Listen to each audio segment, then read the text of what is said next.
Delpan is a topical name right now because he just stood in for Nip in the King of Majors tournament. People are wondering, will he replace Makalele in the lineup? Is he the guy they'll choose? And actually, historically, he's always been in that context within CSGO. In like mid to late 2013, when people first started to talk about should Nip replace Fifth Laren, Delpan was the name they used to bring up. They used to say he's a main AWPer, he could play this role, he could do what Fifth Laren can't, essentially give them an AWP threat.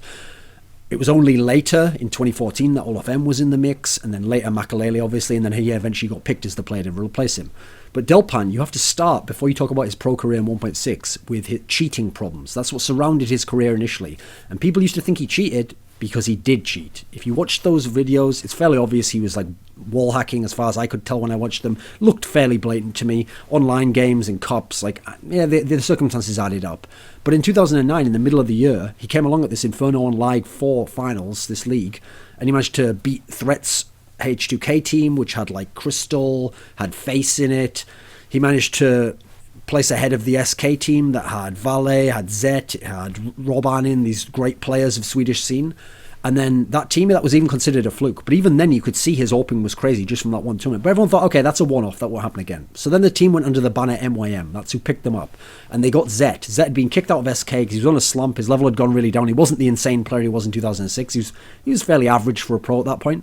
So Zet was the big name coming in. But what's interesting is he was the only player in the team who wasn't actually that crazy in this period, because this team then had this epic run at these two tournaments. IM4 Dubai, which was a really stacked tier 2 event, which had like Fnatic, all those guys in. Fnatic won the event. That was the Fnatic of 2009, who at the time were near unbeatable. But this MYM team managed to rock in 2-0 in a series the Poles, Neo and Taz, on maps that they were really strong on, like Nuke. They managed to completely rock them in this semi-final. And that's the team that, like, a few weeks later would go on to win World Cyber Games and beat that Fnatic team in one of the most epic finals ever. Managed to beat them. They managed to beat a whole bunch of teams in the group stage. This really impressive placing.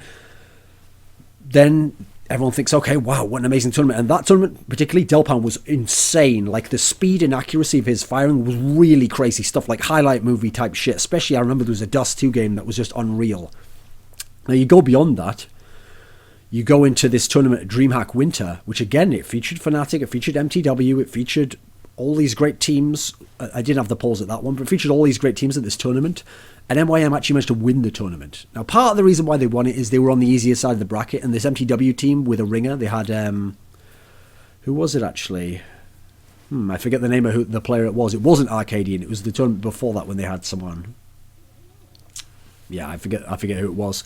With this ringer, they had this amazing run where they managed to beat SK, they managed to beat Fnatic, they managed to get to the final, and then in the final, in like a really good 3-game series, the guys from MYM, Delpan was the main player, managed to defeat them. Now, in this team, MYM, Modi was the other star player, but they had Peter, who was like a role player, they had Jumpy, who was the in-game leader, and they previously had Hib before, but then they had Zet later, and he's actually consigned to being a bit of a role player in this team. They were quite an explosive team, they were kind of like POG-style strats.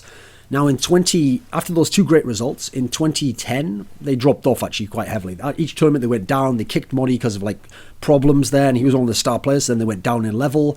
And yeah, they just weren't a good team at that point, and then Delpan eventually left, and the team just fractured by the middle of the year. Now, towards the end of the year, after Delpan had just been subbing, like he'd subbed for Threats Lions team, he gets a chance to be a stand-in for SK at the World Esports Masters, this really stacked tournament at the end of the year. And this was the year, remember, when Na'Vi had been dominating everyone. At this tournament, they managed to beat Na'Vi on train, Na'Vi's home map, this amazing game. They managed to go to the final of this tournament, but then they lose there to We Made Fox, the Korean guys. They finished second, still a very good placing, and as a result, he's in the back of the minds of the top Swedish teams. 2011 starts off, and SK's now got Forest, they've got Get Right from Fnatic. Fnatic takes Delpan in initially. He wins the IEM4 European Championship. He was one of the better players in that tournament. He had a particularly good final from what I remember. Then after that, the team slumps for a little while. SK also is like, they've got their levels risen because they'd done really badly when they initially got Forest and Get Right. Their level rises a bit, but they're like 3rd to 4th in the world sort of level. And now they take Delpan from Fnatic, and this starts a little run of dominance where over the summer, SK owned that summer. They won like one of the Intel Challenge Cups in Cyber Arena in Ukraine, where it has all the top CIS teams there, and the Poles were there. Then they managed to win DreamHack Summer. Then they won Game Goon. They had this little run where they were on top. Then, towards the end of the year, the thing with the SK team was they never lost to anyone in a best of 3 except the Poles and except Na'Vi, but they would lose to them almost every single occasion. And that's what would stop them winning these tournaments, and they'd have top 3s, they'd have top 4s, but they wouldn't win otherwise. Now, interestingly, they did have one big win along the way, which is they beat Na'Vi in the final of ESWC, which was the only time in a major final out of 5 attempts that Na'Vi ever lost at that point in time. They would lose the next year to the Poles, but at that point in time. So Delpan was a main reason why the meta actually changed, so that SK became the dominant team in the summer, and at that point, every team had to have a really good AWPer. Like, the Poles had to have Pasha to make up for it. Obviously, Na'Vi already had Markelov. Trace was using the AWP in MTW, but the meta at this point became that you had to have a dominant AWPer, partly because of like this great AWPing, and his lockdown CT AWPing was a big part of the reason why this SK team, which were huge frontrunners, they weren't that good on T side, were just super dominant CT side team though, and they could play with anyone on train, whatever, nuke, whatever the maps.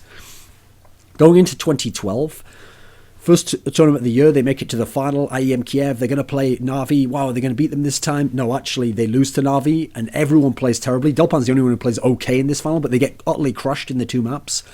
Then they kick Delpan out, and they get Trace instead, and that's pretty much the end of Delpan's career, within 1.6.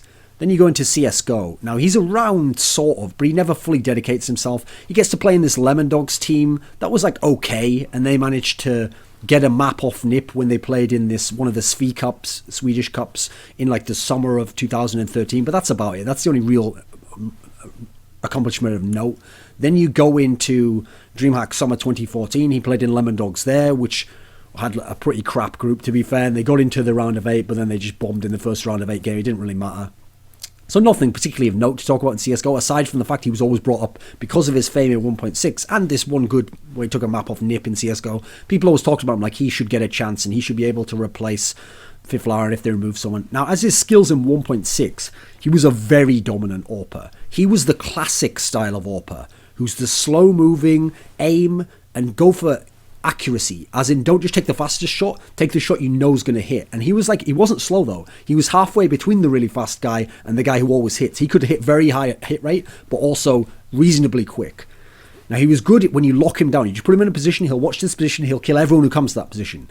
If you rush him, which is usually the answer to an AWPer, make up ground, force him out of position, make him move, he had amazing no-scopes. One of the best close-range no-scopers I've ever seen with the AWP. Utterly unreal. Definitely top 2 or 3 of all time in that role. As a result of that no-scoping skill, he also could be aggressive if he wanted to. Like on Dust 2 as CT, there was a certain meta where teams would super push up as CT to try and get rounds off the terrorists who used to be the dominant side on that map. He would rush up the middle with an AWP on his own and just start shooting people close range, either quick shoot scoping, actually letting the scope come out, or just like no scoping, which is actually quick scoping without seeing the scope, just super close range, and he'd get 2 or 3 kills and he'd bully teams like this. He was very good at this. Also, as an AWPer, he was pretty clutch, like as in he'd hit the shots under pressure, the ones that you have to hit with the AWP. He wouldn't tend to miss those really.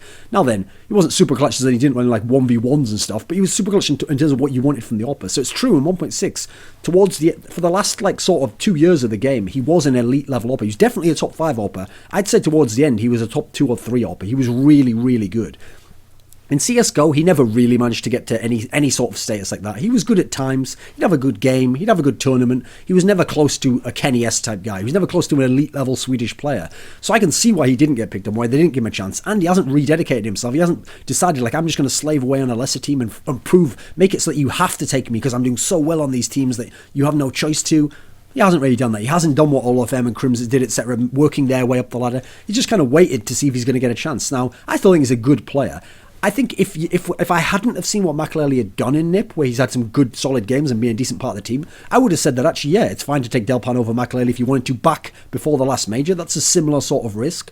But now that I've seen what Makelele's done, if I was NIP, if there isn't some sort of personality issue that means you can't have Makelele, I would just stick with Makelele out of the choice of him and Delpan. Now then, if we're going to other players, that's another matter entirely. But that's who Delpan is. He was a great 1.6 AWPer. Top 5 probably ever to play the game with the AWP. But in CSGO, he hasn't been that sort of player.